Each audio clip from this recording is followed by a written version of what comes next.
Pronto.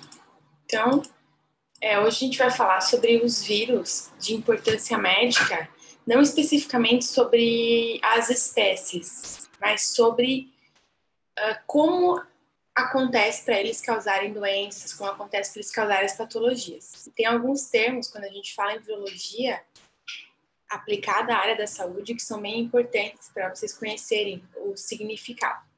Então, na nossa próxima aula, a gente vai dividir em grupos e vamos, no final dessa aula, na verdade, eu vou dividir vocês em grupos.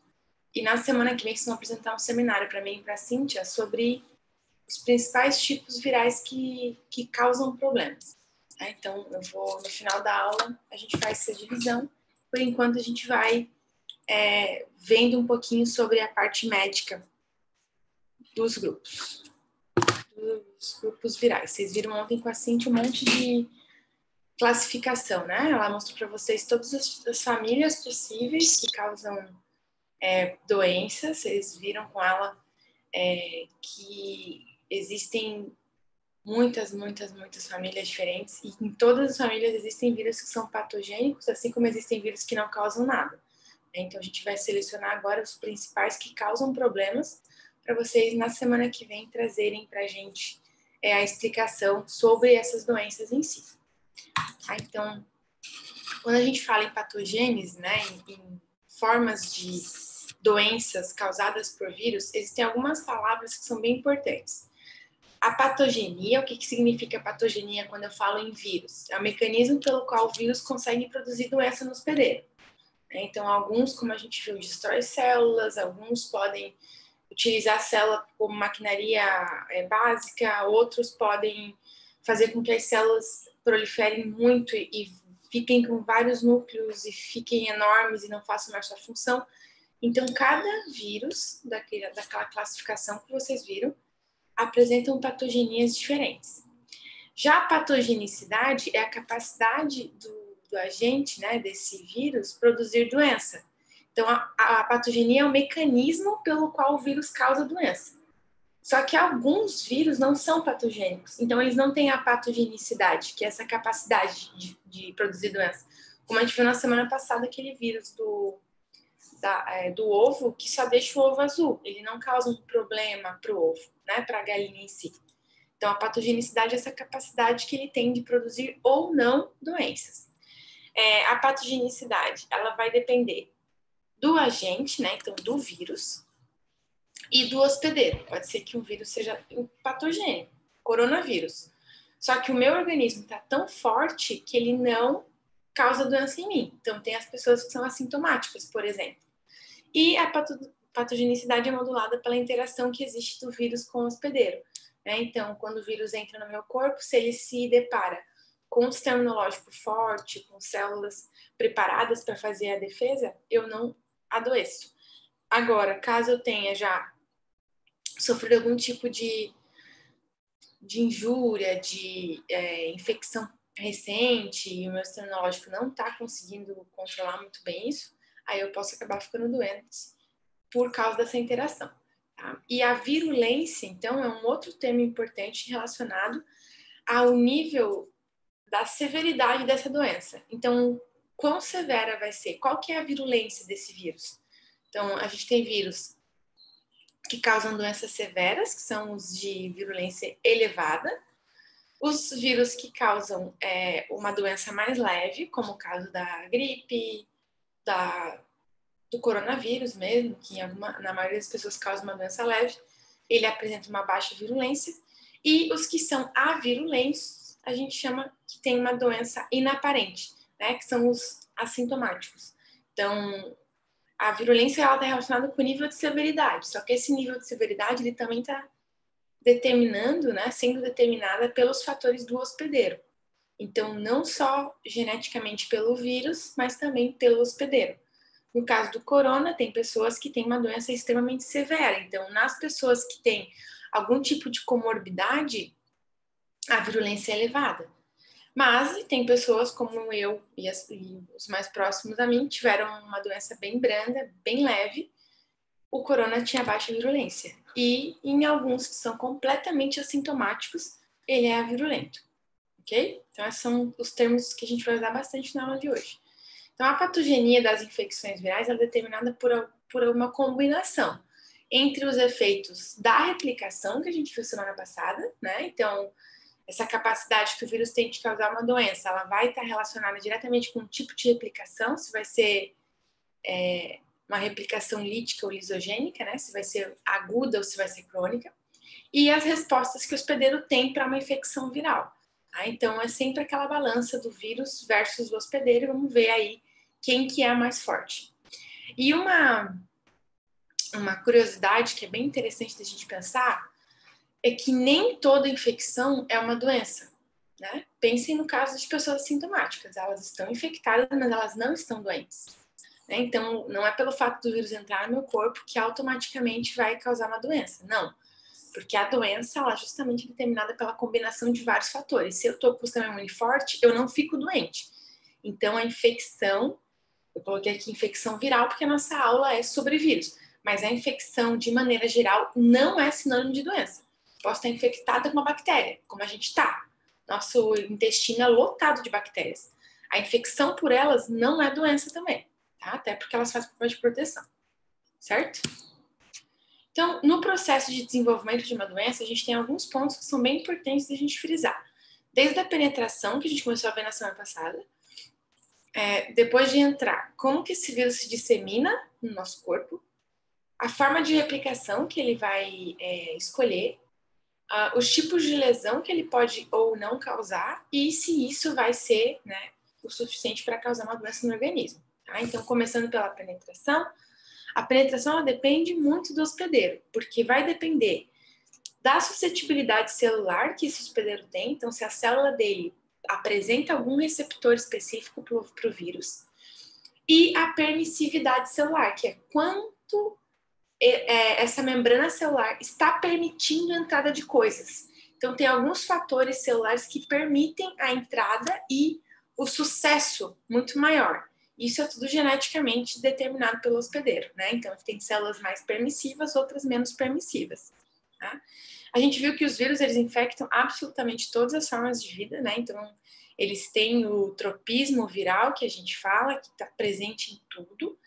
E, então, a gente tem várias portas de entradas também. Assim como eles infectam todos os tipos de agentes, né? De pessoas. Ou de animais, ou de plantas, eles têm portas de entrada diferentes. A gente vai focar nas portas de entradas em organismos humanos, porque todo mundo aqui trabalha com saúde humana, tá? Mas ele pode entrar em qualquer tipo de porta de entrada em qualquer outro organismo também. Então, essa replicação primária ocorre no local de penetração. Então, se há um vírus de pele, ele vai iniciar a sua infecção na porta de entrada dele. Se é um vírus respiratório, como o caso do corona, da gripe, ele vai começar a sua replicação inicial no tecido, né, por onde ele penetrou e onde ele vai ter atuação. Mas alguns vírus têm uma capacidade de sair desse seu local de origem e invadir também outros tecidos. Então, vamos ver aqui, ó, eu coloquei essa imagem para a gente ver os principais vírus que têm relação com essas portas de entrada. Então, por exemplo, pelo ato sexual, entre o HIV, o herpes vírus, hepatite C e papilomavírus, que é o vírus do HPV. Então, esses são atos sexuais. Através de um vetor que vai causar a inoculação, a gente tem o Zika vírus, dengue, chikungunya, o vírus da encefalite, que é aquele que causa trombose, e o West Nile vírus também é utilizado, né, também é inoculado através de animais. A gente tem os vírus de inoculação direta, né? Que é quando você compartilha a seringa, por exemplo, quando você compartilha elementos pérfuro-cortantes, como HIV, hepatite B e C. Tem vírus que entram pela pele mesmo, que são os papilomavírus. Nossa, são os mesmos do HPV? Sim, o HPV ele é um grupo de mais de 100 vírus diferentes. Então, você tem tipo 16 e 18 que são cancerígenos. Você tem alguns tipos que causam verrugas genitais, mas você tem também outros tipos mais brandos que causam simples feridinhas de pele. Então, é o mesmo vírus, tá? Tem também alguns vírus que eles são transmitidos de forma congênita, então passa da mãe para o bebê, como HIV, caso tenha contato sanguíneo, O vírus da leucemia também é passado dessa forma, o herpes vírus, zika vírus, rubéola, citomegalovírus e o parvovírus, que causa parvovirose. Pode ser passado também de mãe para filho. Parvovirose, no caso, é um vírus de animais, tá? Então, ele não passa necessariamente de mulher para filho, mas de cachorrinha para filhote, de gatinho para filhote. Alguns vírus, eles são ingeridos, como o novovírus, rotavírus, que causa gastroenterite, os vírus da hepatite A e E os enterovírus, que causam problemas gastrointestinais. Vírus respiratórios, né, ou em contato direto com a mucosa respiratória que a gente tem. Vírus da influenza, o VSR, que é o vírus sincicial respiratório, MERS, coronavírus, né, o influenza, PARS influenza, que é uma diferenciação do influenza, o chickenpox vírus, Mesli vírus, mumps vírus e o vírus do ebola, são todos respiratórios. E alguns vírus são transplantados. Quando você faz transplante de sangue, você está suscetível caso o sangue seja contaminado. O citomegalovírus, HIV, hepatite B e C. Então, a gente tem vírus com entradas diferentes dentro do nosso organismo. E eles respeitam essas formas de entrada, tá? Por isso que a gente pode... Alguém espirrar aqui, né, o coronavírus, espirrou, ficou aqui na minha bancada, eu venho aqui, coloco a minha mão aqui, a minha mão não vai contaminar. Se eu utilizar álcool gel e tirar esse vírus da minha mão, a única forma de contaminação seria se eu botasse a mão e colocasse a mão na boca ou no nariz, porque esses vírus, eles respeitam essa forma de entrada aí, tá? Então, eu botei aqui algumas tabelinhas para vocês terem acesso também. Porta de entrada, tudo descrito, né, para não ficar olhando ali na imagem. Então, vírus... rubéola, cachumba, sarampo, enfim, trato gastrointestinal, poliomielite, diarreia, a pele, né, através da pele pode entrar vírus de raiva, febre amarela, dengue, trato genital, né, os vírus de papiloma, hepatite B, sangue, todas as hepatites, leucemia e AIDS, e transplacentário ou congênito, anomalias congênitas, hidropsia fetal, isso em seres humanos, tá? Ok? Então, como que esses vírus, a partir do momento que eles entram, eles se disseminam no organismo, né? E aí a gente vê que os padrões de distribuição e desse envolvimento de diferentes tecidos do corpo, com seus órgãos respectivos, eles variam muito de acordo com qual é o vírus que a gente está falando. Eles estão muito associados com a biologia do vírus, né? Dependendo ali da parte inicial que a gente falou, dessa interação que vai acontecer entre o agente viral e a célula a ser infectada. Tá? Então, tropismo é uma palavra muito utilizada quando a gente fala em vírus. O que é o tropismo? O tropismo é essa capacidade que os vírus têm de afetar um único tipo de tecido ou um único tipo de sistema. Então, os vírus respiratórios afetam o sistema respiratório. Os vírus entéricos afetam o sistema digestório. Então, você tem um tropismo, você tem uma afinidade por um tecido ou outro. Tá? Então, nesse tropismo por um tecido, a gente tem aí esse entendimento, então, de quais são as doenças causadas. Se eu falo em coronavírus, eu sei que eu estou falando de um vírus respiratório, porque a doença foi causada no sistema respiratório. Tá? Então, você tem essa garantia aí de doença versus qual seria, né, o tipo viral específico. Então, isso é importante para a gente ver que, por exemplo, um vírus entérico se replica no trato digestório exclusivamente, não no pulmão. Então, você não vai ter a presença dele ali, a não ser que esteja com um problema muito maior, que é um choque séptico, né? Que é quando você tem uma infecção generalizada porque o teu sistema imunológico já não dá mais conta. E aí, muitas pessoas morrem de choque séptico quando você tem um patógeno, um micro-organismo, presente em todo o corpo. Mas de maneira normal não é assim. Quando inicia uma infecção viral, o vírus ele respeita o local de origem. E um vírus neurotrópico, que é um vírus desse sistema nervoso, ele não consegue se replicar dentro de células hematopoéticas. Então, justamente para conseguir garantir, né, essa organização viral aí, essa preferência viral por alguns tecidos. Então, o tropismo para alguns vírus é limitado. O influenza só consegue se replicar lá no epitélio respiratório. Porém, para alguns tipos virais, eles conseguem se replicar em diversos órgãos. São os vírus pantrópicos. Tá? Então, tem alguns que têm essa capacidade aí de se disseminar. alguns vírus hematopoéticos, por exemplo, conseguem se disseminar em outros tecidos, como a hepatite. Ele se dissemina pelo sangue, ele consegue se dividir no sangue, nos hepatócitos, e aí você consegue ter uma infecção mais abrangente. Tá? O principal fator determinante do tropismo, né, que vai influenciar, então, diretamente nessa forma de distribuição corporal, é a presença de receptores específicos nas células do hospedeiro. Então, a gente viu na semana passada que para o vírus entrar na célula, ele tem proteínas ao redor dele, né, que interagem com o hospedeiro, com a membrana do hospedeiro, os receptores presentes ali, e depois dessa interação o vírus entra, certo?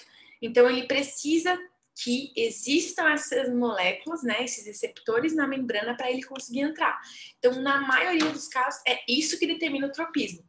Presença de receptores específicos na membrana da célula hospedeira para o vírus. Tá? Então, é normalmente isso que acontece. Caso tenha os receptores, ele entra. Caso não tenha receptor, não tem como ele entrar, certo? E aí que a gente entra, então, nas possibilidades de tipos de infecção que os vírus promovem no organismo, né? Então, existem as infecções localizadas, né? Que é assim que o vírus se replica, ele fica contido em um lugar, pode se manter localizado em um lugar. Então, se é um vírus respiratório, ele se localiza no epitélio respiratório. Se é um vírus de epitélio, de pele, ele se localiza na pele. Ou temos ainda as infecções disseminadas, né? Que é quando os vírus se disseminam além desse sítio primário, além desse ponto inicial de infecção. E aí, quando mais órgãos são atingidos, a gente tem uma infecção que é sistêmica, tá? Então, iniciou lá uma infecção no pulmão, mas se eu fizer um teste, eu tenho a presença do vírus também no meu fígado, por exemplo. Também tem no sangue, e aí você tem uma infecção que acaba estando, né, presente em todo o corpo, tá? E aí, para que essas infecções passem de localizada para disseminada, as barreiras físicas do sistema imune, elas devem ser quebradas, porque é a única forma, porque senão as células do sistema imune, elas conseguem controlar infecções. Caso esteja muito fraco o nosso sistema imune, aí sim, né, essas barreiras são quebradas e aí você consegue ter uma infecção que se dissemina completamente, tá? Então, você pode ter, por exemplo, aqui, ó, tá mostrando o vírus da hepatite B, né? A pessoa se infectou com esse vírus, ele vai ter uma atuação primária em músculo, no fígado, no rim e nos vasos sanguíneos.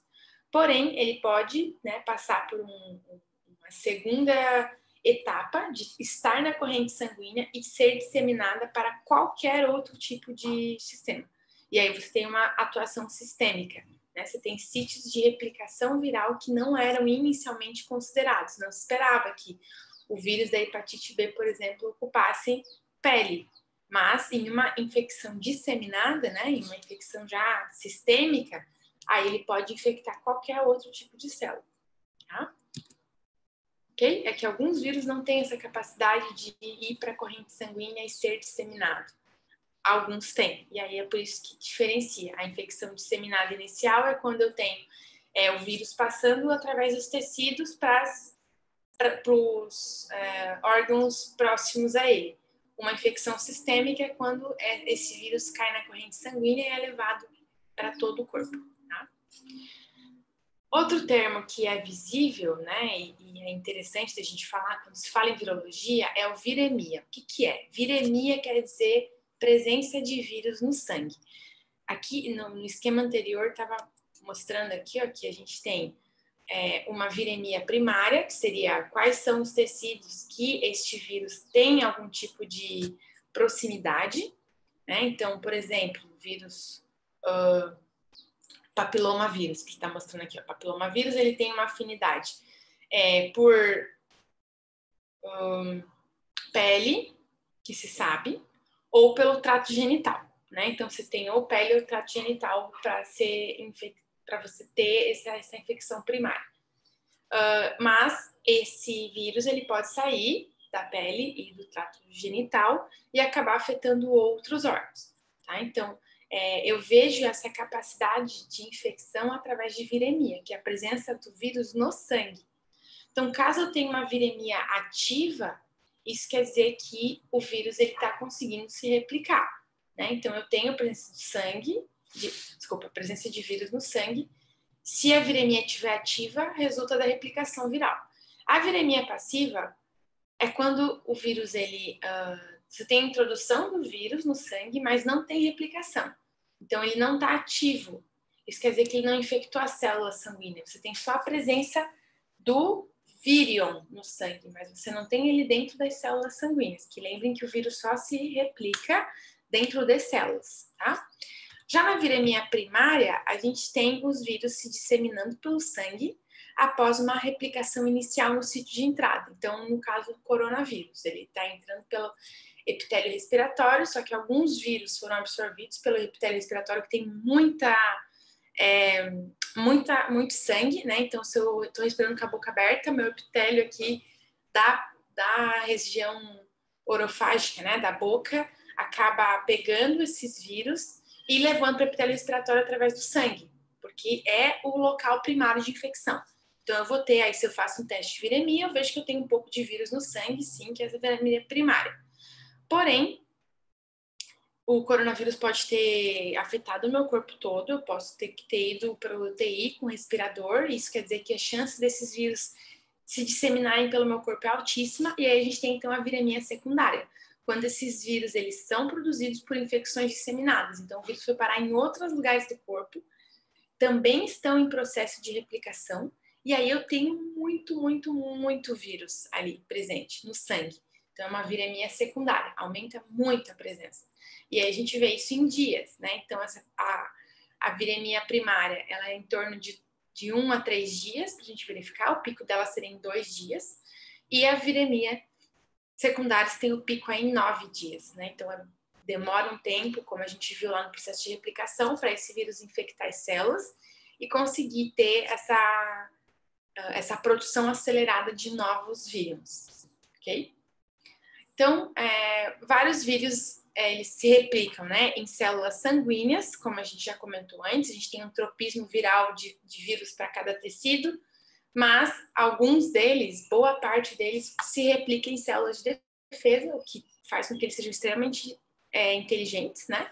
Porque eles se replicam em células sanguíneas, particularmente em monócitos e linfócitos B e T, e a presença no sangue desses vírus está predominantemente associada a essas células. Então, ele está no sangue, que é um tecido, né? O tecido sanguíneo é um tecido de disseminação fácil, porque a gente tem aí centenas de metros de tubos de vasos sanguíneos no nosso corpo. E os vírus que têm essa capacidade de se disseminar, né? De se replicar dentro dos monócitos ou linfócitos, eles já estão um passo à frente de tudo, porque eles já estão altamente disseminados e eles estão ocupando células de defesa. Então, se o vírus infecta a célula de defesa, você não tem mais a defesa para se proteger, que é o caso do HIV, né? O HIV, ele infecta exatamente os linfócitos T. E aí você tem a falta dessas células de defesa para conseguir localizar os vírus e exterminar, né? Okay? E aí, para acontecer o processo de disseminação, quando o vírus ele infecta células do sistema sanguíneo, né, as células hematogênicas, o que acontece? Aqui está mostrando o tecido do corpo, e aqui um vaso sanguíneo, a parte branca seria o interior do vaso, né, onde está passando o sangue. As células que formam o vaso sanguíneo, essas células aqui, elas são bem achatadinhas, é um epitélio circulatória, ela é bem achatada, só que ela permite, um espacinho entre uma célula e outra, se vocês observarem aqui, tem esse espacinho. Porque justamente as células de defesa, elas precisam entrar no tecido para verificar o que está acontecendo. Assim como os nutrientes que são carregados pelo sangue precisam ser absorvidos pelo corpo também. Então, quando uma célula hematogênica está infectada com vírus e ela vai iniciar um processo de doença, né, em outras partes do corpo, o que acontece? Vejam que a célula aqui, infectada pelo vírus, que são as bolinhas, ela penetra por entre as células epiteliais do vaso sanguíneo e se dissemina no tecido. Então, você tem uma fácil disseminação, né? Porque essas células, elas naturalmente já entrariam mesmo no tecido para fazer a defesa. Então, é exatamente um processo de facilitação, né? Esses vírus que conseguem acabar infectando células do sistema hematogênico, tá? Além dessa disseminação que pode acontecer pelo sangue, que é bem comum, pode acontecer ainda a disseminação pela via nervosa. Então, alguns vírus, eles conseguem se disseminar por dentro dos nervos, dos neurônios, e aí você tem uma disseminação por via nervosa, né? Se aproveitando do sistema nervoso para disseminar os vírus. Então, aqui, alguns vírus que têm essa capacidade é o vírus da raiva, por exemplo, o HSV e o VZV, que são vírus que causam problemas sistêmicos também, e outros vírus, como o poliovírus e reovírus, que são vírus que causam resfriado e diarreia, eles conseguem fazer também essa disseminação pelo sistema nervoso central, só que é uma infecção não frequente de replicação normal, tá? Ele prefere sempre a disseminação hematogênica, mas caso não seja possível, ele se aproveita do sistema nervoso central. Já os vírus da raiva, ele é exclusivo do sistema nervoso. Então, ele entra nesses gânglios, nesses nervos e se dissemina por aí, né? Como a gente tem a ligação total do corpo com o sistema nervoso central através desses nervos, pensem que como é rápido desses vírus chegarem lá no sistema nervoso, lá no nosso telencéfalo e começar a causar a patologia em si, tá? A gente não tem nenhum vírus conhecido que seja capaz de infectar todos os tecidos e células do corpo, né? Como a gente viu, tem esse tropismo. Alguns podem causar doença em algum outro tecido, mas não absolutamente em todos, né? Porque eles respeitam esse tropismo celular e tecidual. E aqui, de novo, mostrando agora com mais detalhes todos os subtipos virais que a gente tem descrito e os locais onde eles causam. A gente já falou de vários deles, né? Vou citar só os que a gente não tinha visto, como o cérebro, no caso de picornavírus, o vírus da cachumba, os vírus que causam meningite e encefalite. No olho, a gente tem os vírus que causam conjuntivite. Então, você tem aí vírus causando problemas em absolutamente todo o corpo e eles, de maneira geral, obedecem esse tropismo, tá? Então, ele pode causar problema em 1 ou 2 ou 3 sítios primários diferentes, mas a maioria deles respeita esse tropismo e causa apenas no tecido, ok? Então, depois a gente entender que essa disseminação pode ser célula a célula, pode ser pelo sistema circulatório ou pode ser pela via nervosa, né, através de nervos e gânglios, a gente vai relembrar um pouquinho o processo de replicação. A gente viu na semana passada que na replicação a gente tem um ciclo que é chamado de lítico e um que é chamado de lisogênico, sendo que no ciclo lítico eu tenho a lise completa das células. Quando o vírus infecta a célula, ele se replica 1 milhão de vezes, e quando está completamente cheia essa célula, ele se estoura, né, e libera essa célula para todos os outros lugares.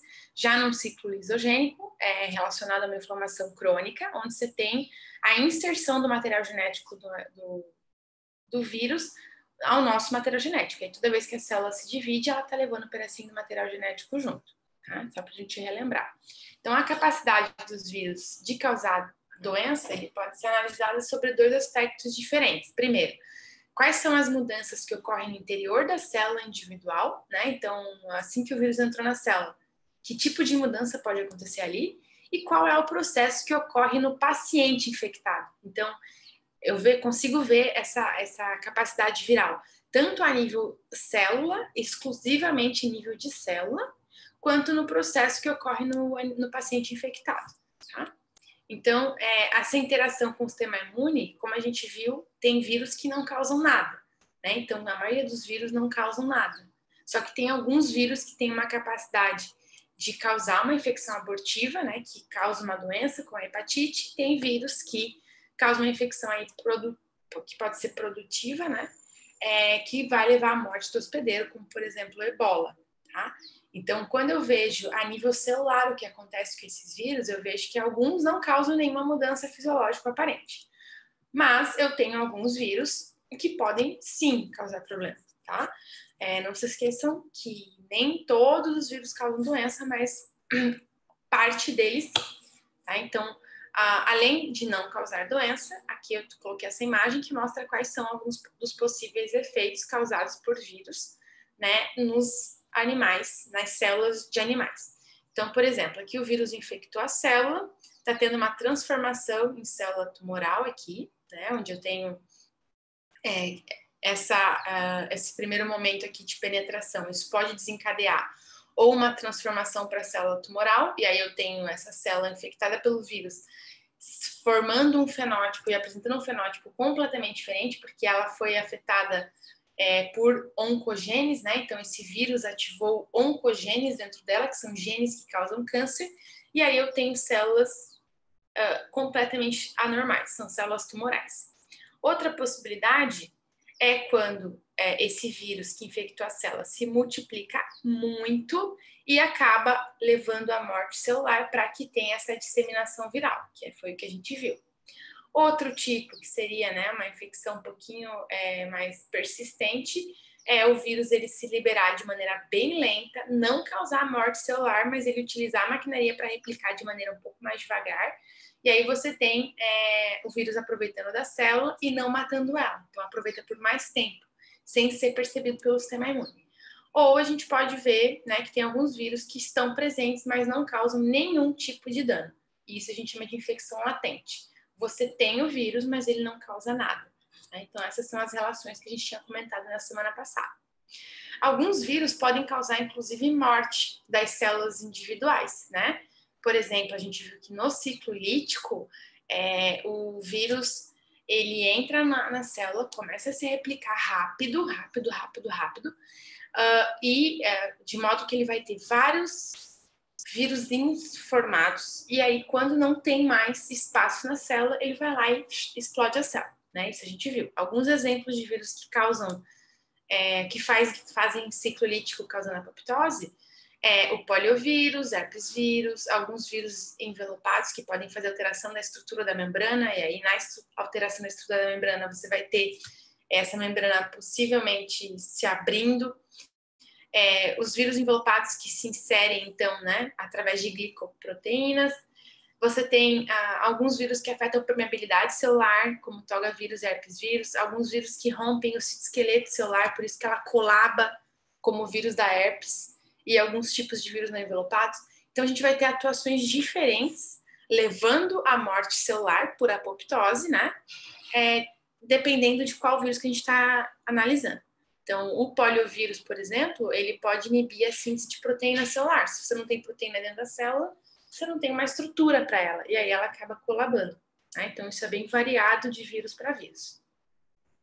Uma característica bem analisada, o que permite que a gente veja a presença de vírus a partir de microscópio, né, de analisar uma célula no microscópio, é que os vírus eles acabam causando um efeito chamado de efeito citopático, que seria um efeito patológico na célula.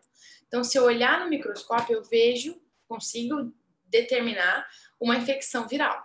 Né? Então, o que é esse efeito citopático? É quando a gente tem mudança na aparência da célula infectada. Então, ela não parece uma célula normal, ela está diferente.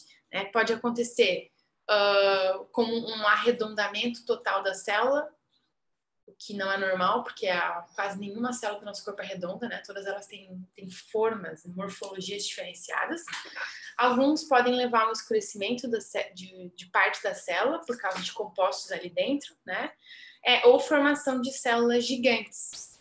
Então, você tem alguns vírus que infectam a célula e fazem o núcleo se dividir, só que a célula só vai crescendo, não divide a célula, divide o núcleo, fica uma célula enorme, com vários núcleos dentro, e aí ela acaba não tendo mais sua função. Né? Então, o tipo de efeito citopático que é causado vai depender também de vírus para vírus. Então, aqui está mostrando nessa imagem o efeito citopático produzido pelo poliovírus, e outros picornavírus também têm o mesmo efeito. As células elas ficam bem pequenininhas, então olha o tamanho delas quando comparado com essa normal aqui, ó. Aqui tem uma célula normal, aqui tem várias células pequenininhas, né? Que tem formas irregulares e que ficam isoladas. Então elas perdem a capacidade aqui de estar próximas umas células à outra, e você tem essas células aí com efeitos diferenciados. Então aqui tem uma normal, todas as outras aqui são células diferentes, têm uma forma definida. pouco menores, um pouco mais coradas que a célula normal, inclusive. Tá? Aqui outro exemplo, em alguns tipos virais a gente consegue ver uma coloração mais escura dentro da célula, que é a presença do vírus. Então vejam aqui tem uma célula, aqui tem outra. Tem essa inclusão citoplasmática aqui, chamada de negri, que é causada pelo vírus da raiva. Então, quando faz uma lâmina de cachorros contaminados, por exemplo, você consegue ver o negri ali. Você vê esse ponto rosa corado com o eosinófilo, que é um corante microscópico, para verificar a presença do vírus e das estruturas virais. Tá?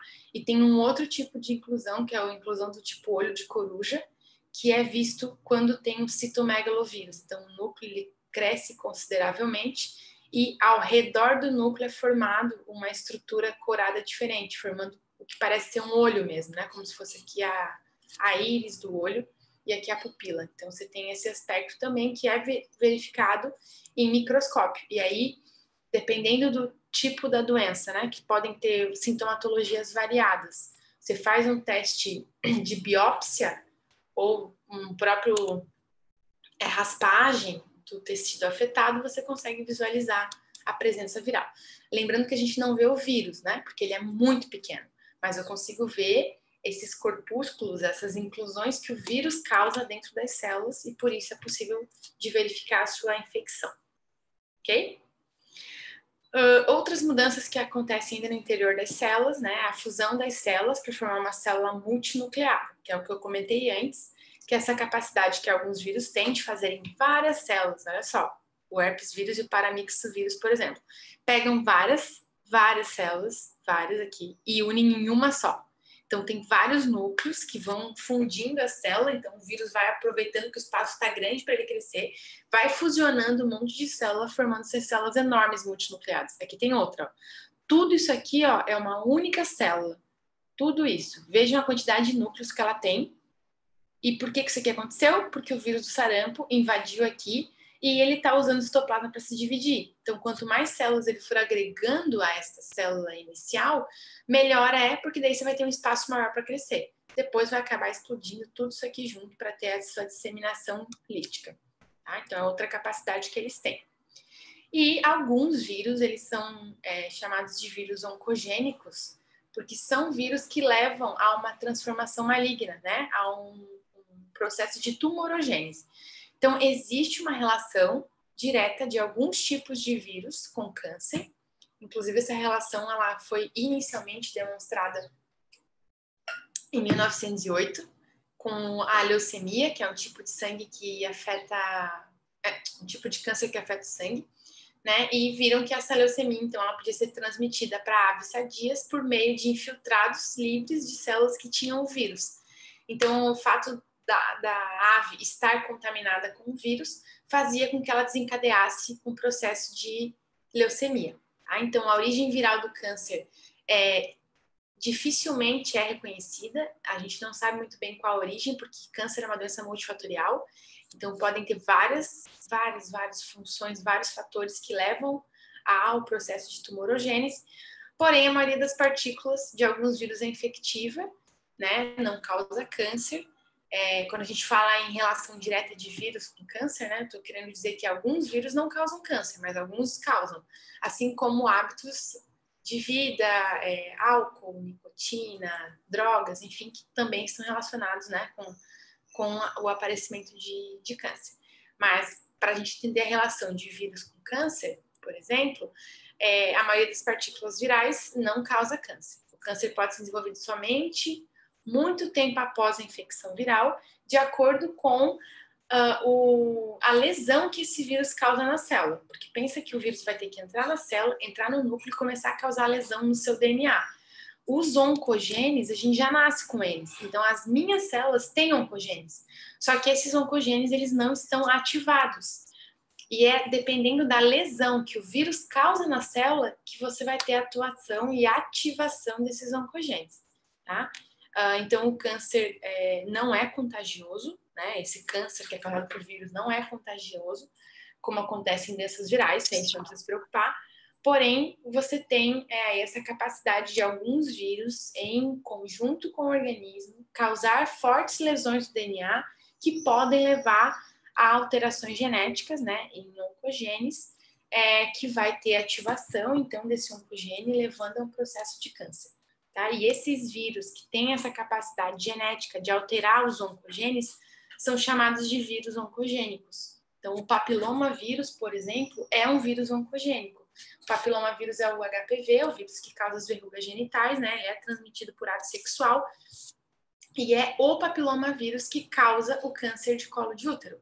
A gente não tem outra forma de causar câncer de colo de útero. A única causa é a infecção por HPV. 99,99999% de todos os cânceres de colo de útero são decorrentes da infecção por HPV, tá? Ok? Aí aqui mostrando, então, um tecido normal e um tecido afetado por um vírus oncogênico, levando as células a apresentarem formatos e tamanhos diferentes, algumas células com 2 núcleos, por exemplo, algumas células só com núcleo sem citoplasma. Então, essas alterações malignas causadas por um tipo específico de vírus que conseguiu ativar os oncogenes, tá? Então, tem alguns exemplos aqui. A leucemia de célula T, por exemplo, é causada por um vírus, o vírus da leucemia. O linfoma de Burkitt é causado por Epstein-Barr, que é um outro vírus que também causa câncer, né, no nariz. O carcinoma hepatocelular é causado pelo vírus da hepatite B, então, após longo tempo de exposição ao vírus da hepatite B, né, causando a hepatite, você pode ter uma lesão nas células hepáticas, acabando, né, que vai acabar levando a um carcinoma. E o câncer de pele de cérvix, né, que é o colo uterino, o papilomavírus causando. Então, esses são alguns dos exemplos, né, de tipos virais que causam câncer em seres humanos. Certo? Então, a gente tem agora alguns fatores de virulência viral, né? A gente falou que a virulência é essa capacidade que o vírus tem de causar doença, e isso vai estar relacionado com o tipo de organismo que ele for infectar e o tipo viral em si, né? Suas características genéticas, de proteínas. Então, a gente tem, em relação ao fator de virulência, a questão da replicação e transmissão viral. Então, a partir de qual tipo de replicação ele consegue, né, ser carreado pelo corpo, ou que ele consegue aumentar em número para poder causar algum problema, que tipo de acesso e adesão ao tecido-alvo é feito e quais são as fugas das defesas que o hospedeiro apresenta para conseguir, para tentar burlar essa virulência, né? E aí, entendendo que essa virulência, então, ela vai acabar levando a lesões do sistema, a gente entra agora em quais são os tipos de lesão que esse vírus pode causar no hospedeiro, tá?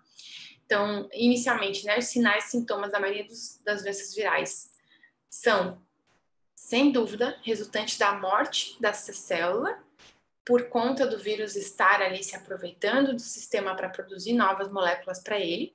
Porém, existem algumas doenças na qual a morte é devido a um ataque imunológico mesmo, porque as células T do nosso corpo, né, os linfócitos T, eles têm uma atividade antiviral. Então, assim que ele encontra uma célula minha, da Emily, infectada por um vírus, o linfócito T vai matar a minha própria célula.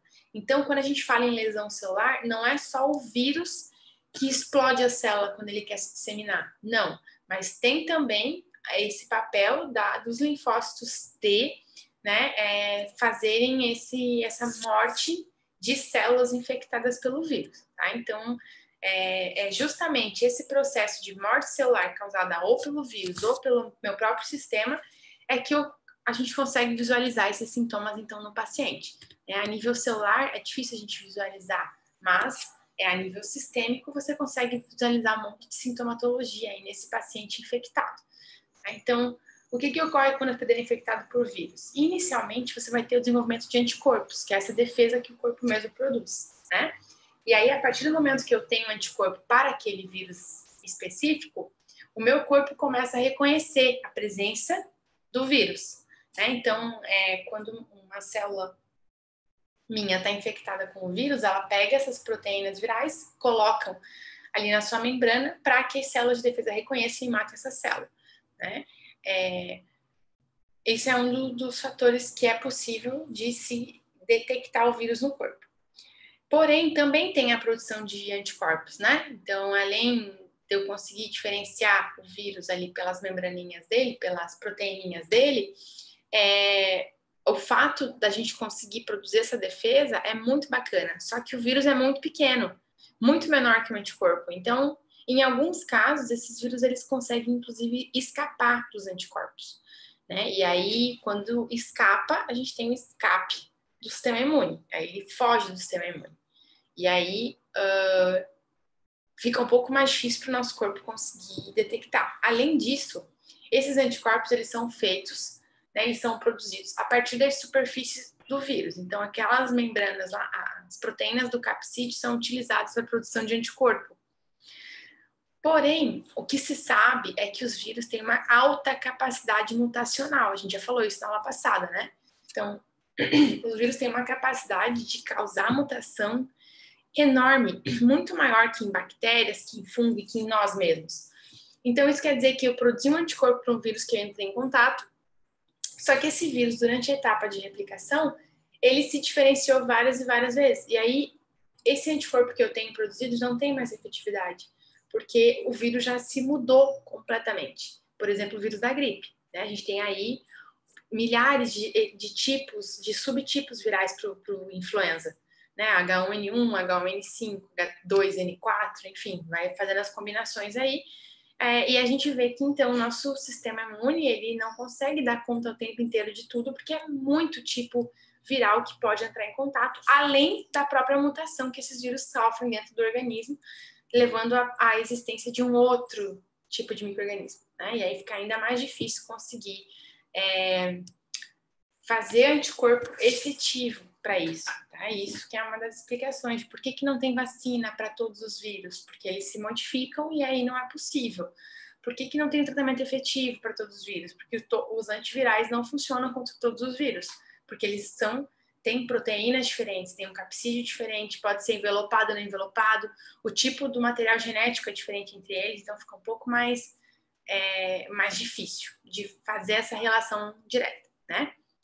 Então, existe algumas doenças na qual a morte celular é devido ao ataque imunológico, como a gente falou antes. Existem alguns quadros virais patológicos, né? No qual a própria célula imune acaba matando a célula nossa na tentativa de controlar essa infecção. Então, um exemplo disso é o rotavírus, que produz um monte de citocina que acaba estimulando os nossos neurônios, lá no sistema gastrointestinal, né? Os neurônios entéricos presentes dentro do intestino.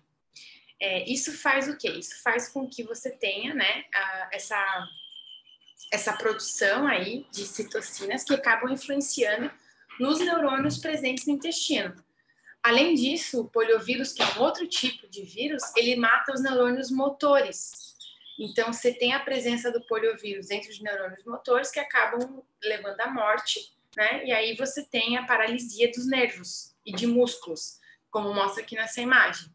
Tá? Então, você pode ter ainda alguns vírus que causam erupções cutâneas de sarampo. E aí você tem manchas de pele. E aí a mãe fala, não coça para não ficar manchado. A gente vai lá e coça e fica completamente marcado. Então, os vírus, eles causam, então, esses problemas mais sistêmicos também, né? Pela presença dele no tecido, vem os linfócitos T, os linfócitos citotóxicos, tentam matar esse vírus e acabam levando à lesão das nossas próprias células, né? Ou no caso do rotavírus, que a gente tem fortes diarreias, porque os neurônios entéricos estão sendo afetados, então eu estou matando, né, as células do intestino, ou porque eu estou matando os neurônios motores, e aí isso vai fazer com que a minha musculatura fique atrofiada, né? Ou porque eu estou tentando matar o meu epitélio que está infectado por sarampo, e aí eu fico com manchas na pele pela mortalidade dessas células. Então, além do que o vírus me causa, meu sistema imunológico tentando controlar a infecção viral também pode causar sintomatologias, tá?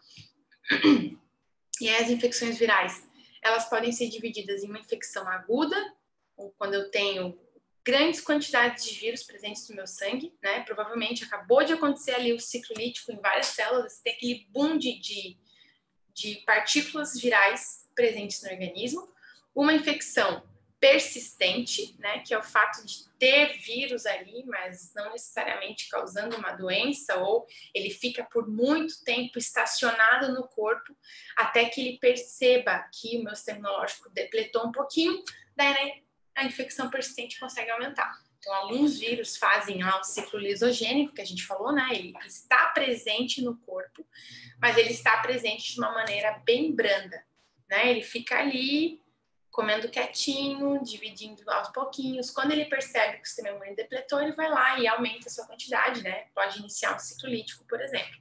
E a infecção latente é quando a gente tem aquele processo inflamatório inicial, infeccioso, e aí você acha que curou, anos depois ele aparece de novo. Isso pode acontecer também, tá? Então, você tem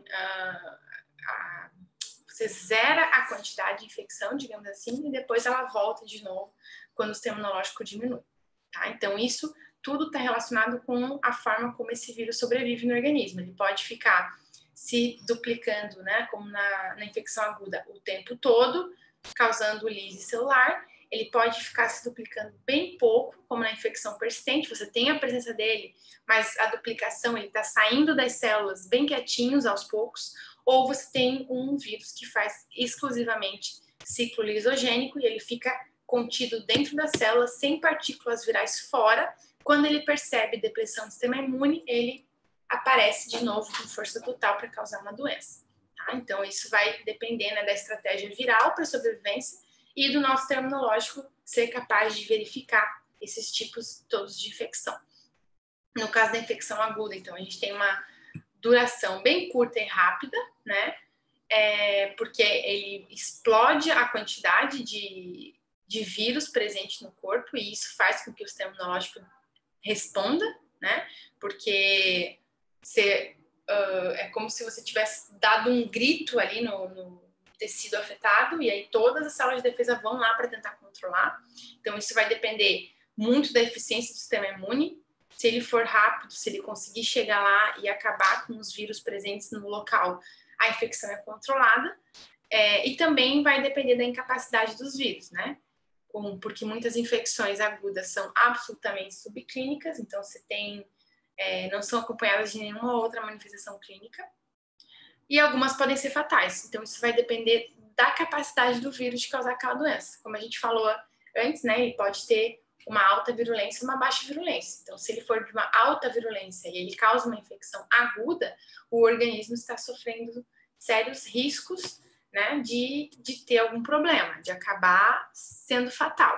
Agora, se ele é um vírus de baixa virulência, causar uma infecção aguda, o sistema imunológico consegue chegar a tempo de controlar essa infecção e levar a um processo de cura. Tá? Nas infecções virais crônicas, então, né, ou também chamada de latentes, é quando a gente observa a persistência do vírus ou do genoma viral no hospedeiro. Então, por mais que você não esteja doente, você tem a presença do vírus no teu organismo. Né? Então, a resposta imune não é capaz de erradicar esse agente, porque ele está escondido, ou ele está numa quantidade muito baixa, ou ele está lá dentro, inserido no próprio genoma viral, né? No próprio genoma do hospedeiro, e aí dificilmente o corpo consegue expulsar esse agente, né? Então, o que acontece normalmente o sistema imunológico nosso ele fica vigilante o tempo todo. Quando essa infecção persistente aumenta, ou quando a infecção latente aumenta consideravelmente, o sistema imune tenta controlar essa infecção, mas pelo seu aumento, né? Pela quantidade de partículas virais disponíveis no organismo, tá? E já numa infecção latente, a gente tem elas sendo completamente escondidas do organismo de tempos em tempos. Então, provavelmente fazendo um ciclo lisogênico, ela consegue se esconder completamente, como é o caso das herpes vírus da catapora, né? Por exemplo, pessoas que têm herpes, que tem infecção por herpes, durante muito tempo da vida dela, ela não tem nenhuma manifestação clínica, de repente ela sofreu um quadro de estresse altíssimo, estourou herpes. Ou ela ficou muito tempo tomando sol, na boca especificamente, acabou formando uma ferida, e nessa ferida o vírus aproveita para formar uma herpes de novo. Então, infecções latentes, elas tem essa característica de aparece, some, daí aparece de novo, daí some de novo. Tá? Então, é essa capacidade que o vírus tem de se esconder por grandes tempos, por grandes períodos de tempo do organismo completamente. Diferente de uma persistente que ele fica ali, bem quietinho, mas ele fica. E aí, quando ele percebe o sistema imune diminuindo, ele aumenta a sua quantidade. Na latente, não. Ele some completamente. Ele fica totalmente escondido do organismo, lá no nosso DNA, né? E só as sequências ali. E aí, quando favorável, quando por algum gatilho, esse vírus ele aparece de novo. E aí, pode levar ao aparecimento da doença novamente. Ok? Aqui, para deixar claro, a persistente, ó. No caso meio persistente, você tem uma quantidade, né, um número basal ainda de vírus presente no organismo. Aqui, por exemplo, HIV, HPV, você tem uma quantidade que é baixa, mas está presente ali. Em determinados pontos, o HIV pode causar um monte de problema, mas de maneira geral ele fica ali. Hoje em dia mesmo ele fica, né, mantendo uma sobrevida do paciente. Aí a replicação ela acontece de uma forma contínua, em nível variado, frequentemente acompanhada da excreção do vírus. Então, você mantém uma replicação, só que baixa. Na latente, você não mantém replicação. Você normalmente para completamente e aí depois é que volta quando o sistema imune depletou. Ok? Certo? Aqui é uma imagem que eu gosto bastante, de um livro de virologia, tá aqui embaixo, se vocês quiserem acessar, tá até um link aqui. Onde a gente tem o conceito, então, iceberg das infecções virais, especificamente. Então, a gente tem, por exemplo, alterações que podem ser perceptíveis visualmente ou imperceptíveis visualmente. E alguns vírus, eles causam infecção subclínica ou uma doença clínica. Então, por exemplo, qual é o efeito em nível celular de uma exposição sem infecção? Você não tem doenças. Então, nesse primeiro ponto do iceberg, a gente tem aqueles vírus que eu comentei com vocês que não causam doença, né? Que são completamente, só estão ali, mas não causam nada. Né? Não chamo nem de assintomático, porque ele não causa sintoma em ninguém. Então, ele não tem nenhum quadro infeccioso visível ou perceptível. Já quando você tem uma replicação viral sem alteração celular visível ou que não cause nenhum tipo de dano celular, aí sim a gente chama isso de assintomático, porque esse vírus teria a capacidade de causar doença, mas as pessoas reagem de maneiras diferentes, né? O efeito no hospedeiro é assintomático.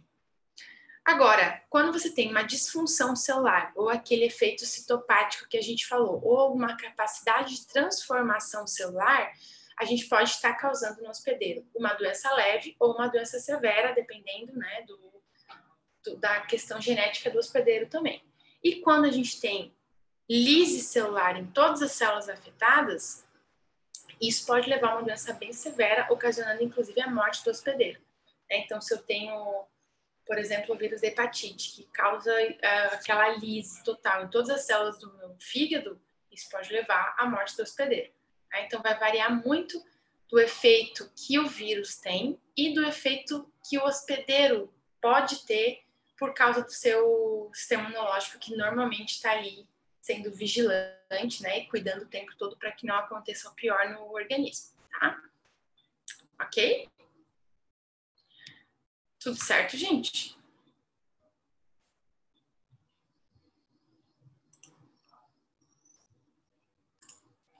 Então, agora falando um pouquinho de algumas drogas antivirais, né? Bem, o número de fármacos exclusivamente antivirais é muito baixo, né? Não existem muitos antivirais disponíveis, porque é extremamente difícil você obter essa toxicidade seletiva contra os vírus, porque a gente viu ali que depende de várias coisas, né? Depende de como é o seu capsídeo, depende se ele é envelopado ou não, porque daí eu teria que fazer uma droga contra as proteínas que ele vai ter no envelope e não as do capsídeo, porque do capsídeo vai estar escondidinha. Vai depender se é um vírus de DNA, de RNA retroviral, então é bem difícil mesmo, porque a replicação do vírus está intimamente envolvido com os processos de síntese normal da célula.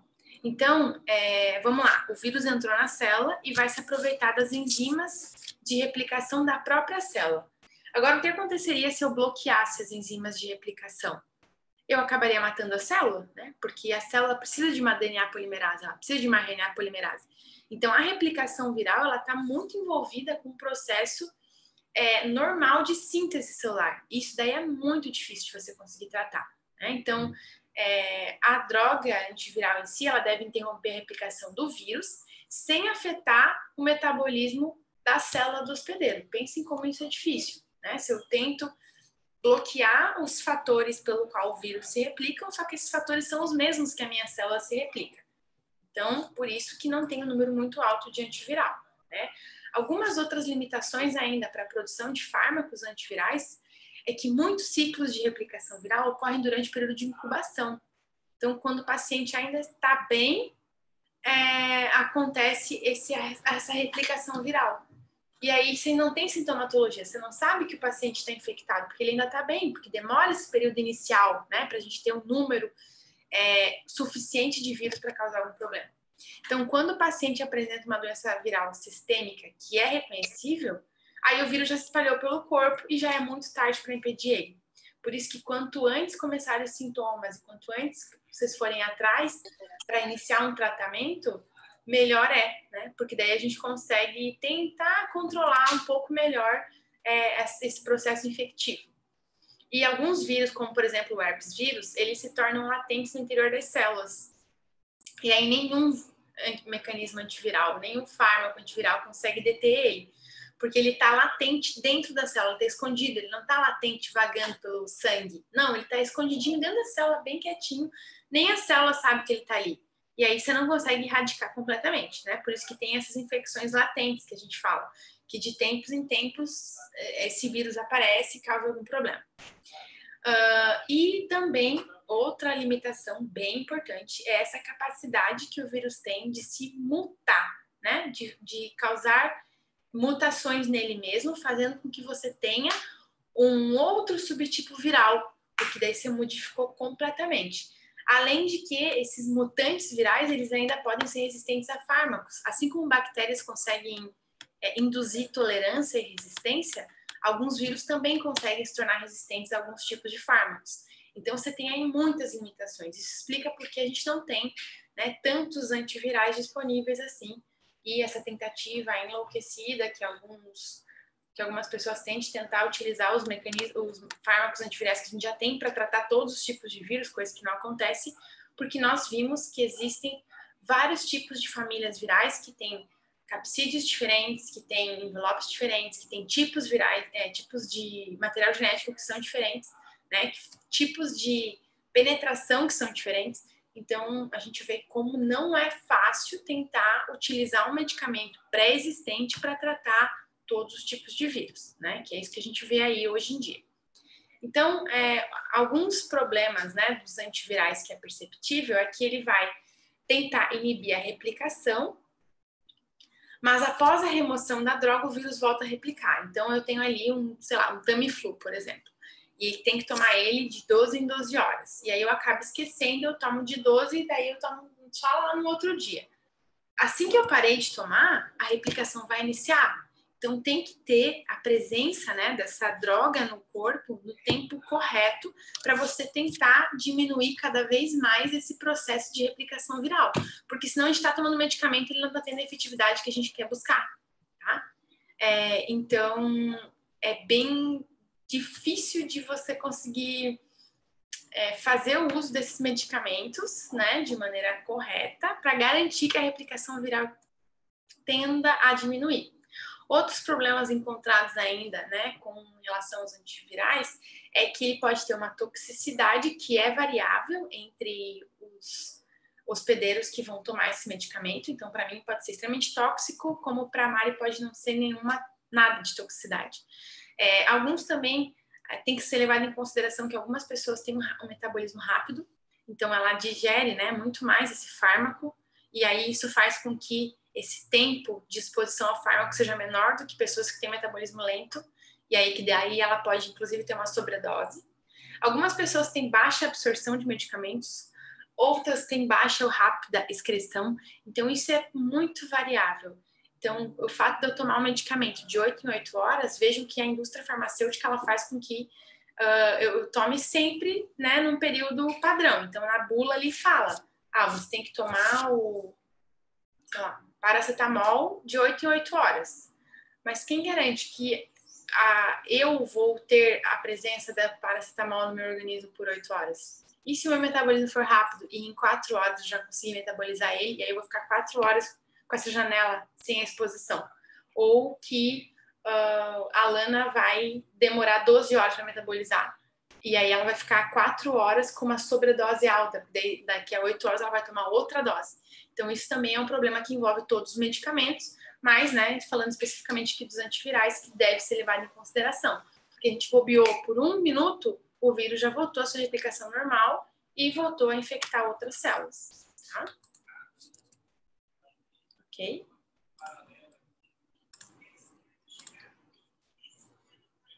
Então, em relação agora ao local de ação dos antivirais, né? Então, a gente viu que é difícil fazer eles, por N questões relacionadas ao metabolismo do próprio vírus, mas os que foram feitos, então, quais seriam os locais onde eles devem agir, né? Primeiro, esses antivirais, eles precisam ser capazes de penetrar nas células que forem infectadas, né? Então, tem que se levar em consideração qual é o tipo da forma de entrada do vírus, para saber qual é essa célula que o vírus entrou, para que o antiviral consiga penetrar exatamente na mesma célula, para tentar encontrar o vírus e matar, né? Também deve ser possível interferir com a síntese ou a regulação de ácidos nucleicos virais, então tem que se saber como que é a questão genética do vírus, para a gente conseguir colocar nos antivirais, né, talvez algumas enzimas ou alguns mecanismos que interfiram na produção desse DNA ou desse RNA viral. Interferir também com a habilidade dos vírus de se ligarem à célula. A gente viu que para ele penetrar, né, para ele conseguir entrar, ele interagia com a célula. Então, se você consegue, de alguma maneira, interferir para que o vírus não consiga mais interagir nessa célula, você impede a sua entrada e fica mais fácil você localizar ele pelo sangue. E também alguns antivirais, eles basicamente estimulam a resposta imune, né? Então, eles tentam fazer com que as células imunológicas, elas estejam mais fortes para conseguir eliminar o vírus e também para tentar suprimir a atividade viral, né? Então, essas são as funções possíveis que o antiviral ele pode ter. E, obviamente, existem vários antivirais, cada um específico para alguns subtipos virais, não são para todos, né? Lembrando de novo que isso é bem difícil de fazer, um que tenha uma atuação mais geral, mais generalista. Então, em relação ao local de ação dos fármacos, eu trouxe aqui essa imagem de uma célula nossa. Aqui tem um vírus penetrando na célula, um vírus envelopado, né? Ele está entrando, então ele tem um momento onde ele penetra, um momento onde ele faz o desnudamento, né? Onde ele perde esse envelope e precisa perder aqui também o capsídeo. E aí esse material genético dele vai começar a ser sintetizado, vai formar os RNAs mensageiros e vai voltar à produção, né? Montagem, processamento de novos vírus para que esse vírus se libere novamente. Então a gente precisa ter todos esses mecanismos possíveis de entrada até a saída dele. Existem fármacos que atuam em cada um desses pontos. Então, a gente tem aqui, por exemplo, o aciclovir, que é um fármaco atuando contra o vírus HSV e VZV, ganciclovir contra o CMV, o ribavirin contra o HCV, adenir, entecavir, enfim, uma série de medicamentos atuando nessa parte mais inicial de entrada e desnudamento. Depois a gente tem, inibindo síntese proteica, os interferons. Então, existem medicamentos que têm interferon, tanto alfa quanto beta, que é um mecanismo próprio do nosso corpo, que mata o vírus, né? Mata não, porque ele não é vivo, mas que interfere na sua replicação, acaba desmontando essa molécula. E o formyvirsin também, que atua nesse mesmo sentido de inibir síntese proteica. Tem alguns medicamentos, como o boceprevir e o telaprevir, que fazem o bloqueio do processamento das proteínas virais. E tem o zanamivir e o oseltamivir, por exemplo, que são fármacos que impedem a liberação do vírus pela célula. Então, você tem fármacos conhecidos que tentam atuar em cada um desses processos aqui para tentar diminuir essa efetividade viral dentro do organismo. Aqui eu coloquei algumas tabelinhas que trazem para vocês o nome do fármaco utilizado contra o vírus. Então, por exemplo, a amantadina e a rimantadina inibem o desnudamento do influenza. Então, inibe que ele consiga perder o capsídeo. Então, o DNA ou o RNA dele, no caso RNA, não consegue estar livre para se duplicar. A enfuvirtina, ela inibe a fusão do envelope viral com a membrana plasmática, no caso do HIV. Então, tenta inibir a forma como o HIV penetra na célula. O maraviroc também inibe essa ligação de receptor celular do HIV, impedindo que ele entre. E o palivizumab é um anticorpo monoclonal, um fármaco também antiviral, que tem atuação porque ele bloqueia a ligação da proteína com a fusão da membrana. Então, principalmente em epitélio respiratório. Então, ele é bastante utilizado para o vírus sincicial respiratório, que é um vírus que causa resfriado também. Alguns fármacos que inibem, então, etapas da replicação, né, que podem acontecer. Então, você tem aí fármacos que inibem a entrada e o desdobramento do vírus, por exemplo, a amantadina, a rimanfatina, enfim. Alguns fármacos que inibem a síntese dos ácidos nucleicos dos herpes vírus, o aciclovir, que vocês devem ter ouvido falar já, por exemplo, ganciclovir, valaciclovir e outros. A gente tem a inibição de síntese de ácido nucleico do HIV, como o tenofovir, zidovudina, a rilipivirina. Então, todos esses aqui têm a mesma função de inibir síntese viral. Síntese de ácidos nucleicos do hepatite B, a gente tem o adefovir, entecavir e os outros. No caso do HCV, que é o vírus da hepatite C, né, você tem também a inibição dos ácidos nucleicos dele pelo sofosbuvir. Síntese de ácidos nucleicos por outros vírus, e aí tem grupos específicos de vírus que o ribavirivim atua. Alguns fármacos, eles atuam como integrase, que é uma enzima que impede que o DNA do HIV fique íntegro. Então, ele impede que o DNA do HIV se ligue ao DNA celular, né? Então, é uma enzima integrase e o medicamento é o raltegravir e o oseltamivir.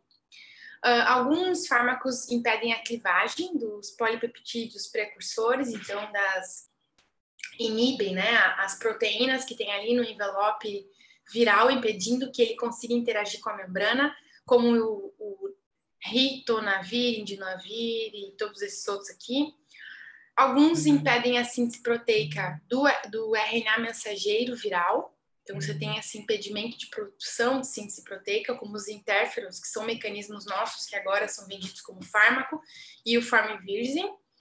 E a liberação do vírus influenza, né? Tu tem uma inibição dessa liberação do vírus influenza para fora da célula, impedindo a capacidade de infectar outras células, pelo oseltamivir e zanamivir. Tá? Então, eu coloquei aqui para vocês terem mesmo os medicamentos, para quando o médico passar para vocês esses medicamentos, vocês conseguem ver aqui contra o que ele tem efetividade, né? Em relação aos fármacos que especificamente inibem ácido nucleico viral, de maneira mais geral, assim, né? Cada tipo viral vai ter um medicamento específico. Então, por exemplo, para inibir a DNA polimerase do herpes vírus, a gente tem aqui uma série de coisas, a ciclovir, ciclofovir, enfim. Para inibir a transcrição reversa do HIV, existem vários também. Tenofovir, lamivudina, então tem uma série de medicamentos. Por isso que quem tem HIV toma os coquetéis, né? Que é um composto de vários medicamentos diferentes. Para inibir a hepatite B, a gente tem esses aqui também, a adefovir, entecavir, enfim. E para inibir ácidos nucleicos de outros grupos virais, né? Que daí tem uma ação um pouquinho mais generalista, é o ribavirin que consegue tentar inibir, tá?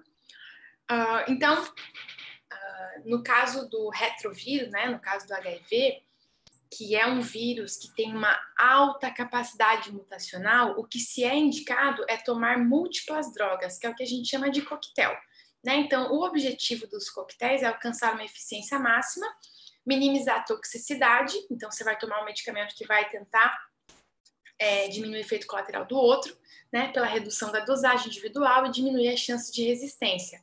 Então, no caso dos coquetéis, né, você toma medicamentos que vão inibir desde a entrada viral, como a influridina, inibe a transcrição reversa desse vírus, como o zidovudina, impede que ele se integre ao DNA da célula hospedeira, como o raltogravir, e inibe também a saída dele da célula, como o indinavir. Então, você tem aí no coquetel uma série de medicamentos diferentes que agem em uma mesma célula, na célula linfocítica infectada pelo HIV, mas que tem ações em partes diferentes para tentar diminuir, né, esses efeitos colaterais que poderia ter e tentar uma eficiência mais alta possível, né? E aí, os pacientes soropositivos fazem uso desse coquetel ao longo de muitos anos, né? Até o fim da vida para conseguir manter essa sobrevida.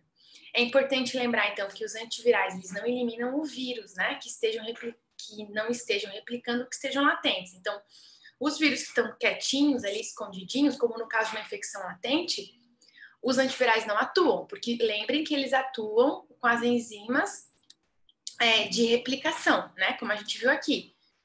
Impede que impede que faça a transcrição, impede que faça a integração ao genoma. Então, o vírus que está latente, que está quietinho, sem fazer nada, ele não é eliminado pelo antiviral, tá? Então, nesse ponto em que o vírus está latente, é imprescindível a função do nosso sistema imune para tentar se livrar da infecção.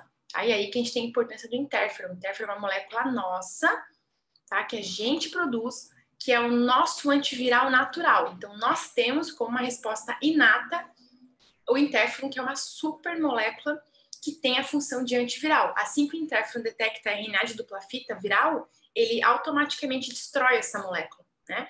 E aí, descobrindo, então, essa função importantíssima dos interferons, a farmacocinética, né, e a indústria farmacêutica de maneira geral, eles começaram a desenvolver interferon sinteticamente e começaram a vender os interferons. Então, é uma forma, tanto que alguns antivirais, eles são basicamente interferon, né? Então, você tá tomando moléculas que o nosso corpo produz, só que uma baixa quantidade, é menor que 1% a biodisponibilidade que a gente tem, mas que quando, né, administrado via oral ou via injetável, você aumenta a quantidade de interferon no corpo e consegue ter uma melhor efetividade contra os vírus, tá? Então, a gente tem a distribuição normal dos interferon em todo o tecido, né? Só no sistema nervoso central e no olho, que não tem, o resto tem tudo interferon.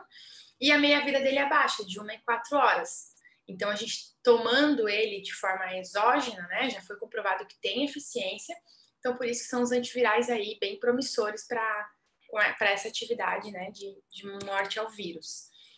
Alguns usos dos interferons, né? No caso de infecções crônicas por hepatite B e C, infecções por citomegalovírus também é bastante utilizado, e para pacientes que têm AIDS, para evitar que forme sarcoma, né? Que é um tumor específico para pacientes soropositivos. Então, você tomando esse interferon, você diminui a chance de formar. Porém, tem alguns efeitos colaterais, né? Como a maioria dos fármacos, quando você está tomando algo exógeno, algo sintético, você corre o risco de ter algum efeito colateral. No caso dos interferons sintéticos, a gente tem febre, dor de cabeça e pruído, pode ter supressão de medula óssea, porque daí o teu corpo entende que você está produzindo aquela molécula, então, em tese, você não precisaria mais de produção, né? Isso acaba suprimindo a produção de novas células sanguíneas, que pode acabar levando a um quadro de anemia, aumenta tanto a neurotoxicidade quanto a cardiotoxicidade e pode ocasionar perda de fertilidade depois de uso prolongado. Então, tem que ser muito bem dosado, né, o tempo de exposição que você vai ter a um interferon sintético, certo? E aí, então, a pergunta que a gente traz, né, por que é tão difícil criar drogas antivirais? A gente falou algumas vezes sobre vírus, sobre como eles são diferentes de acordo com o tipo, como ele pode ter envelope ou não, depende do tipo do seu capsídeo, qual é o tipo do seu genoma. Então, o que se sabe é que os vírus utilizam a maquinaria celular para fazer replicação. Então, ele é um parasita intracelular, né? E eles se replicam muito rápido, muito. Como eles são pequenos, a replicação é muito rápida, aos milhares ou até milhões por cada célula. E eles infectam novas células e hospedeiros sempre. Eles têm essa capacidade infectiva. Então, ele sai daí, forma o vírus e ele está pronto para infectar outro, né? Podem ainda causar latência, podem causar infecções persistentes, onde você tem a presença do HIV, por exemplo, sempre, ou você tem a herpes e daí de repente você não tem mais, depois você tem de novo, porque o vírus se esconde. Então, por isso é difícil. Além disso, né, eles possuem mais de um hospedeiro, como no caso de influenza. Pode estar presente também em outros hospedeiros. Eles podem ter reservatórios, como no caso da dengue, onde precisa ter um mosquito sendo vetor desse patógeno, né? Sofrem mutações, então aumentando a taxa mutacional do vírus de uma maneira absurda, faz com que a gente tenha variações antigênicas que são muito diferentes. Então, eu produzi um medicamento contra esse vírus da influenza. Só que assim que ele entrou no meu corpo, ele está suscetível a mudanças. Quando ele sai, ele já é outro vírus. Então, eu não tenho mais a defesa contra aquilo, né? Além de que eles possuem vários tipos e subtipos. Então, por todos esses pontos, a gente vê o porquê que é tão difícil criar drogas antivirais, né? E aí as pessoas que não têm conhecimento ficam, o governo não investe, o governo... Não é só o governo, tem a questão também de que nós não temos cientificamente a capacidade de produzir um antiviral que seja extremamente efetivo em tão pouco tempo, né? Então, a gente também tem que entender que a ciência já evoluiu muito, mas nós não somos deuses, né? A gente tem um limitante aí, infelizmente, né? Então, para que atualmente, como a gente não tem tantos antivirais que sejam tão potentes contra todos os vírus que a gente tem, o que é o ideal? É prevenir, né? Então, prevenir é a melhor coisa. Eu entendendo, trago de novo essa imagem, de entendendo quais são os modos de transmissão e contato com cada um dos tipos de vírus que a gente falou no início da aula, eu consigo tentar me proteger e não me contaminar com esse vírus. Então, né, no momento que eu entendo que o influenza é um vírus respiratório, que o coronavírus é um vírus respiratório, eu uso máscara para me proteger, é a melhor coisa.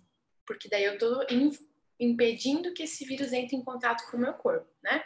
Além desse conhecimento, ou a partir desse conhecimento de infecção, a gente consegue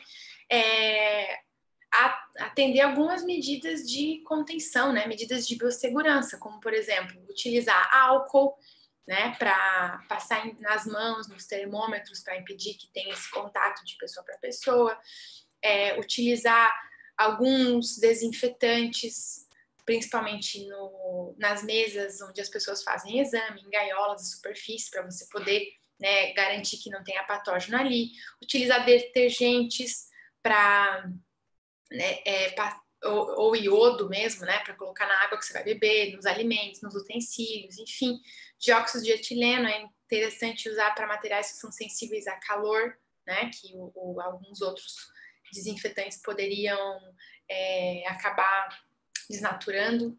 O formaldeído é utilizado em algumas lavanderias, superfícies de cama, como vapor, né, para algumas superfícies que também tem uma capacidade de diminuir organismos vivos no ambiente.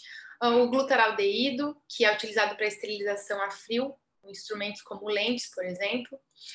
Derivados de fenol, como lisol, sudol, estafene, que é utilizado para limpeza de mãos, mesas de exames, gaiolas e algumas superfícies que podem estar contaminadas.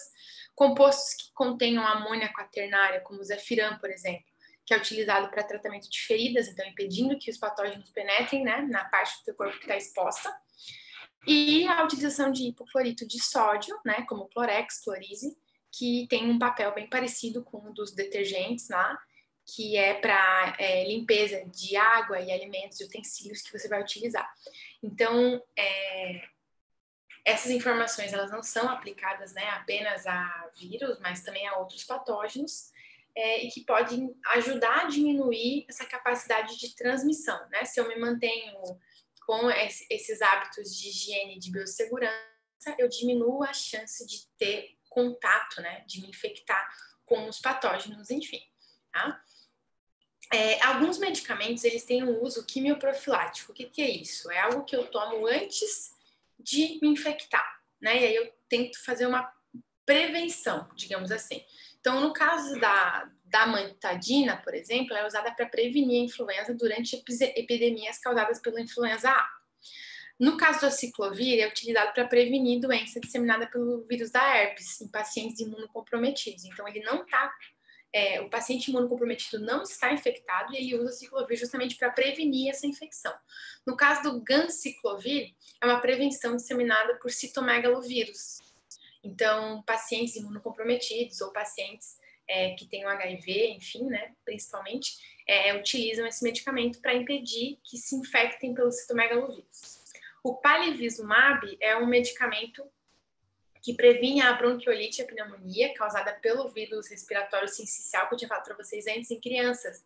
Então, crianças que já estão debilitadas por alguma infecção prévia ou que têm um sistema imunológico um pouco mais depletado, elas utilizam para prevenir, né, a pneumonia. Existem 2 medicamentos, o zidovudina e o nevirapina, que previnem o HIV em neonatos, né? Então, quando a mãe ela é soropositivo, faz a utilização desses medicamentos para prevenir que o bebê tenha essa administração desse vírus. E esses 2 medicamentos, juntos com a lamivudina e indinavir, é utilizado para prevenir HIV em ferimentos por agulha. Então, caso tenha compartilhamento, né, de sangue rápido, tipo assim, o médico enfermeiro, enfim, está manipulando o paciente que é soropositivo e acaba entrando em contato com esse sangue, ele toma esse coquetel com esses medicamentos para tentar impedir essa infecção, né? Se for rápida, alguns estudos mostram que é possível impedir sim, tá? Mas tem que ser bem rápido, né? Assim como para hepatite B também existem alguns medicamentos já que impedem rapidamente a infecção, tá? Além desses fármacos, então, antivirais que a gente está comentando, um outro ponto que é bem importante quando a gente fala em vírus são as vacinas, né? Então, a prevenção dessas doenças virais, ela pode ser, né, conquistada com sucesso pelo uso de vacinas, que induzem essa imunidade ativa, ou seja, eu entro em contato com um pouco do patógeno para eu produzir uma resposta ativa, ou ainda por vacinas que contenham anticorpos pré-formados, que daí vão me fornecer uma imunidade passiva, né? Então, esses vírus inativados ou vacinas com subunidades, né, normalmente são utilizados quando o vírus está inativado, mas em alguns tipos de vacina se utiliza o vírus vivo, e aí cuja patogenicidade foi acentuada, porque daí ele está vivo, ele consegue induzir uma resposta imune em mim, só que a patogenicidade dele foi geneticamente manipulada e diminuída.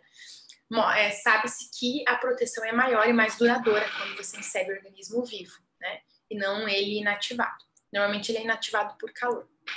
Então aqui tem alguns exemplos de vacinas virais atuais, né? De uso comum e de situações especiais. Então a gente tem aqui de uso comum o vírus vivo, no caso de sarampo, cachumba, rubéola e varicela, de 0 a 6 anos, né? As crianças tomam essa vacina. Para o vírus da poliomielite, você tem ele vivo, porém também tem a versão da vacina com ele inativado, também administrado de 0 a 6 anos. O vírus da influenza, a gente tem vivo e inativado de 0 a 6 anos também, né? Tomando a vacina. Os vírus da hepatite A e da raiva são inativados. O vírus da hepatite B é uma subunidade, então pega o vírus, particiona esse vírus, pega apenas uma das proteínas que sabe-se que é um antígeno para o corpo, né, que vai ser reconhecido como algo estranho, e coloca isso na vacina. No caso do rotavírus, é um vírus vivo também, e o papilomavírus são subunidades. Falei para vocês que do papilomavírus tem mais de 100 tipos virais diferentes. Então, é pegada a subunidade de áreas em comum desses 100 tipos para você ter uma garantia, né, de infecção por HPV. Em algumas situações especiais, em casos de, por exemplo, viagem para a região do Nordeste ou viagem para fora do país, você precisa tomar algumas vacinas também, como da febre amarela, adenovírus e varíola, que o vírus está vivo, e no caso da encefalite japonesa, caso você vá para o Japão, é um vírus inativado, mas que é interessante tomar também antes de viajar. Então, a gente tem já várias vacinas atuais e que têm uma alta efetividade. A gente vai falar bastante de imunidade passiva mais para frente, mas só para a gente entender mais ou menos, né, por enquanto, do que eu estou falando quando eu falo em vacina e anticorpo. A imunidade passiva, ela é fornecida por essa administração de anticorpos que já foram pré-formados, né? Então, eu uso cobaias ou eu uso placas de Petri para produzir esses anticorpos em contato com um patógeno.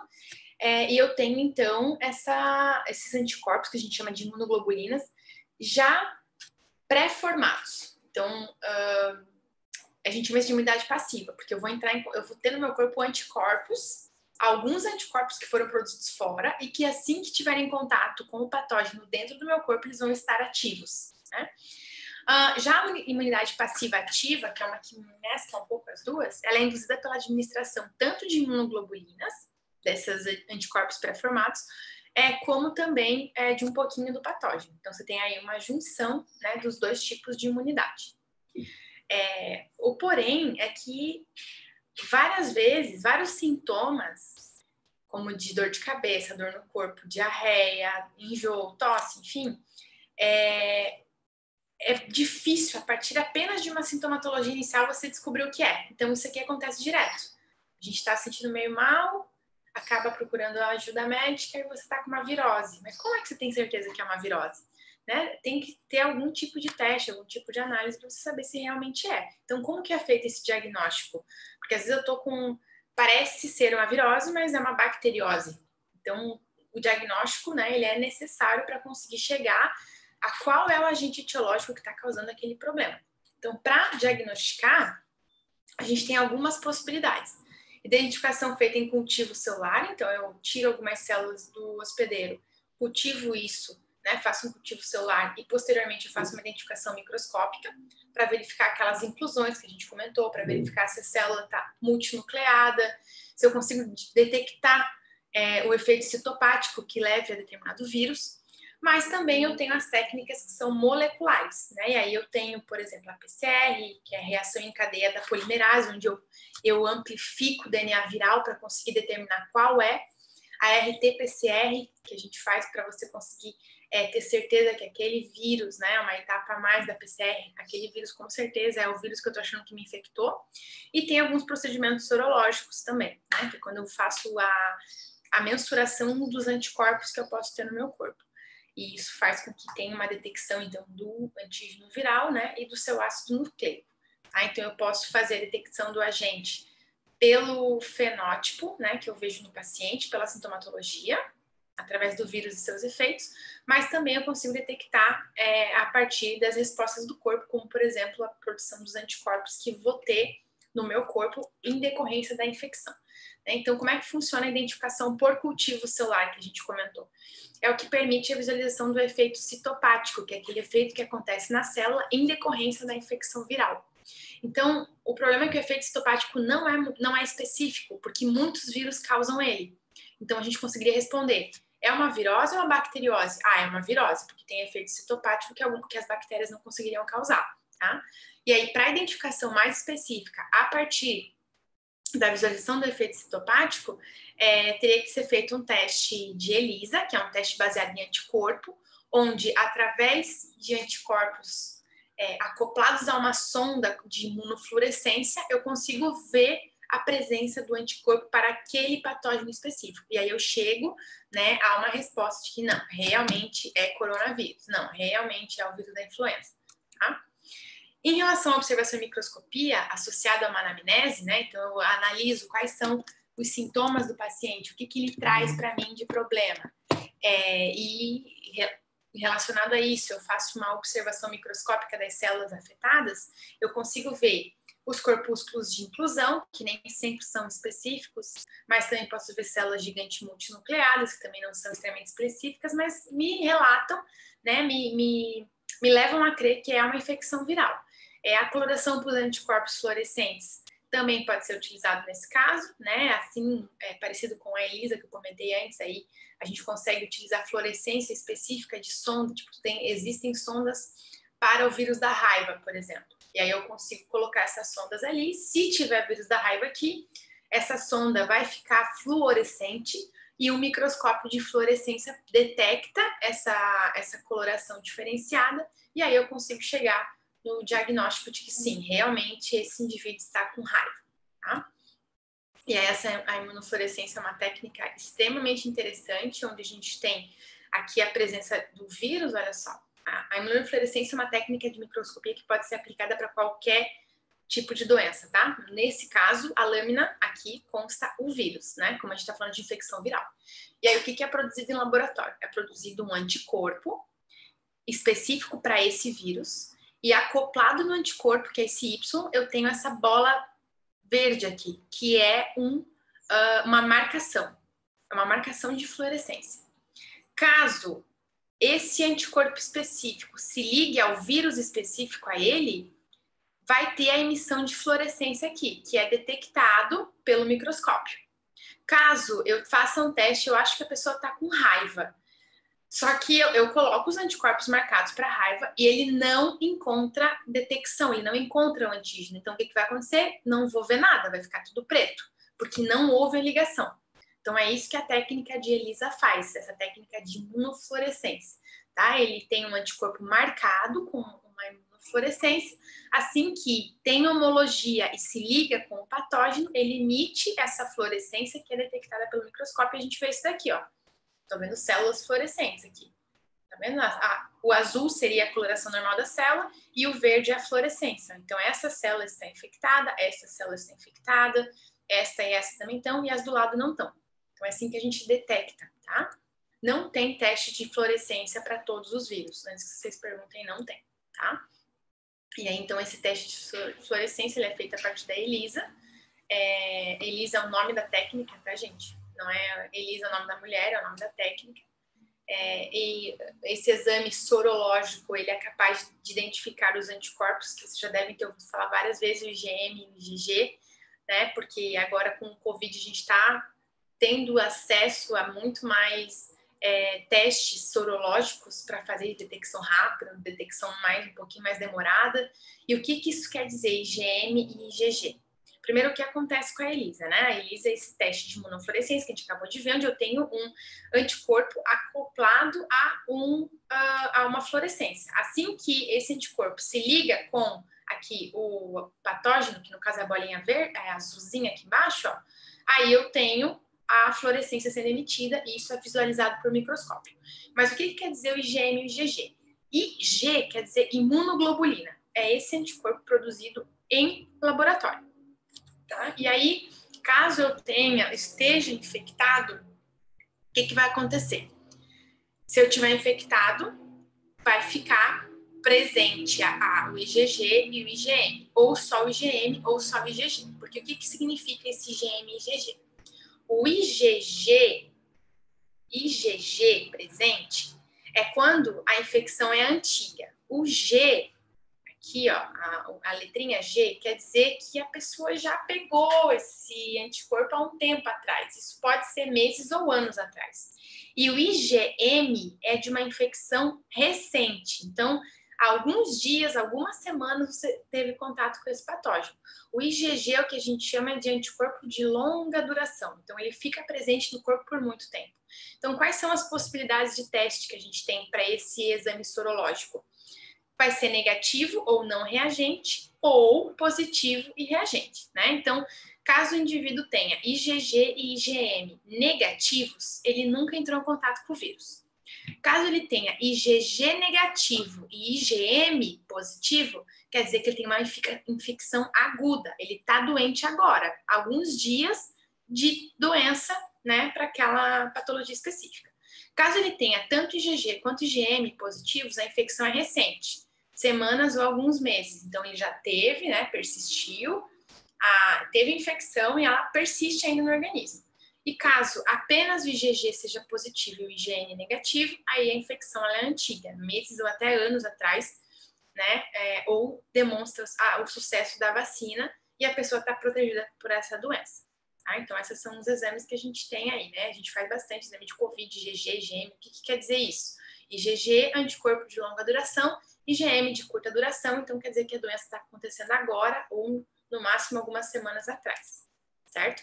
E aí aqui vem os testes rápidos. Então, existe teste rápido para uma série de doenças virais, né? HIV, sífilis, hepatite B e C, agora tem o do Covid também, que justamente detecta isso em questão de minutos, é muito rápido. Coloca ali o material biológico e vai ver se tem IgM ou IgG produzido especificamente para esse tipo patogênico, ok? Outra forma de se detectar a presença de vírus, né, é através de PCR convencional. O que é isso? O PCR é reação em cadeia da polimerase. É um teste genético feito onde eu tenho a amplificação do genoma viral. Então, eu pego a coleta do material biológico, seja através de um swab, pegando saliva ou pegando sangue. Eu extraio todo o DNA e o RNA dessa amostra. Então, quer dizer que ali vai ter o DNA meu e o DNA, né, do patógeno que está me infectando. Vou fazer uma amplificação desse DNA, então, onde eu tenho uma molécula, depois de 2 a 4 horas, eu vou ter 1 milhão de moléculas desse genoma viral ou bacteriano, né, que pode ser detectado também. Depois de eu amplificar muitas vezes, eu submeto a uma eletroforese, que é uma forma de visualização em gel. Então, eu coloco esse amplificado aqui dentro de um gel, aplico uma corrente elétrica que vai fazer com que esses fragmentos se separem. E aí eu verifico se tem ou não. Então, aqui está uma imagem, uma foto documentação, foi tirada uma foto desse gel aqui, mostrando que na amostra 4, 7 e 8, eu tenho a presença da molécula. Ó.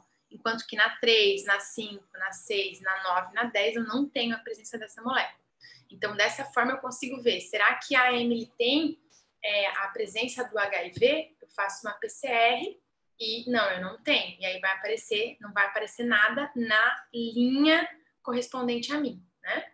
Pode ser que eu tive coronavírus, né? Então, se eu estivesse com uma infecção ativa, poderia ser que aqui eu fosse o indivíduo 4 e eu tivesse, sim, a presença desse patógeno no meu organismo. Tá? Então, essa é uma técnica molecular, é conhecida como padrão ouro, porque você consegue ver, tanto se você já teve, quanto se você já tem, a presença desse vírus no seu organismo.